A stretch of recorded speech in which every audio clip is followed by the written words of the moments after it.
28শে September বিশ্ব জলাতঙ্ক দিবস। এই দিনটিকে বিভিন্ন কর্মসূচির মধ্য দিয়ে পালন করা হয়। সেই মোতাবেক উত্তর দিনাজপুর জেলার কালিয়াগঞ্জ ব্লকের প্রাণী সম্পদ বিকাশ বিভাগের পক্ষ থেকে সম্পূর্ণ বিনামূল্যে সরকারি অর্থায়ন ও ব্যবস্থাপনায় পথ কুকুর, পোষ্য কুকুর ও বিড়ালের জন্য কালিয়াগঞ্জ শহরব্যাপী একটি ভ্রাম্যমাণ চিকিৎসা শিবির ও জলাতঙ্ক রোগের টিকাকরণ কর্মসূচি পালন করা হয়। শনিবার হাসপাতাল পাড়ায় অবস্থিত ব্লক প্রাণী সম্পদ বিকাশ বিভাগের অফিসের সামনে থেকে পথ কুকুরদের জলাতঙ্ক রোগের টিকা দিয়ে কর্মসূচির সূচনা হয়।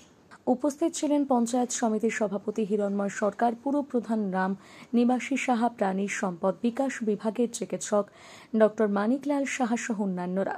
এদিন সারাদিন ধরে কালিয়াগঞ্জের পুরসভার 18টি জলাতঙ্ক রোগের টিকা প্রদান করা হবে পথ কুকুর, পোষ্য কুকুর ও বিড়ালকে।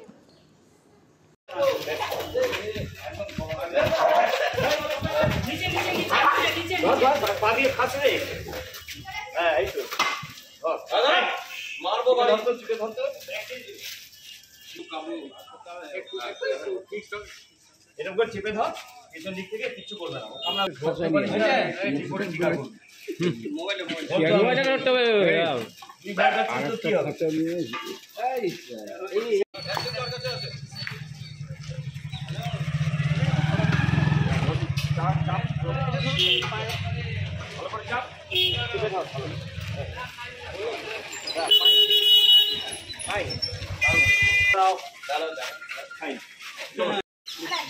ওইটা ভালো, ওইটা ভালো, কালোটা ভালো, কালোটা শান্ত, পুরো শান্ত।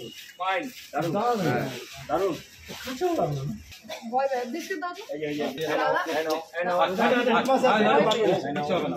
একদম কুল।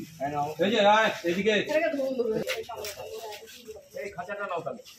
এই খাঁচাটা লাগবে না দাদা। এই যে এই যে একটু ঘিরে দিয়েছে না। আরে সরো একটু। দাঁড়া। শোনা এদিকে আসো। আরে ভালো করে ধরো।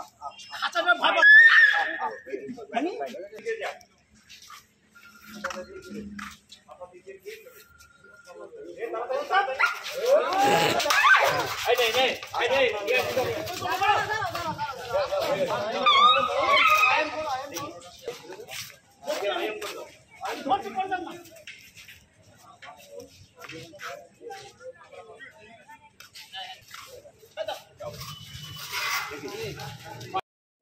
এর কারণ হচ্ছে আজকে বিশ্ব জলাতঙ্ক দিবস। প্রত্যেক বছরই 28শে সেপ্টেম্বর পালন হয় সারা বিশ্বব্যাপী।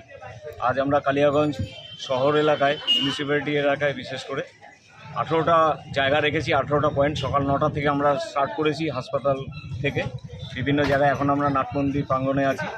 আমাদের আপাতত 22-23টা কুকুরের ভ্যাকসিনেশন হলো, তাছাড়াও ট্রিটমেন্ট হচ্ছে আর কৃমির ওষুধ দেওয়া হচ্ছে। আচ্ছা, বলছি এই সময় বর্ষার সময় এখন আমরা এআরভি অ্যান্টি রেবিস ভ্যাকসিনটা দিচ্ছি। এটা দিলে কুকুর অনেক সময় এই সময় হিটে আসে, হিট সিজন কুকুরে এরা মারামারি করে, কামড়াকামড়ি করে, পশু এবং মানুষকেও কামড়ায়, তার থেকে জলাতঙ্ক রোগটা হয়। এই জলাতঙ্ক রোগের হাত থেকে রেহাই পেতে এবং রোগটা যাতে না ছড়ায় তার জন্য আমরা আগের থেকে ইমিউনাইজেশন প্রোগ্রাম, এই ভ্যাকসিনেশনটা করছি।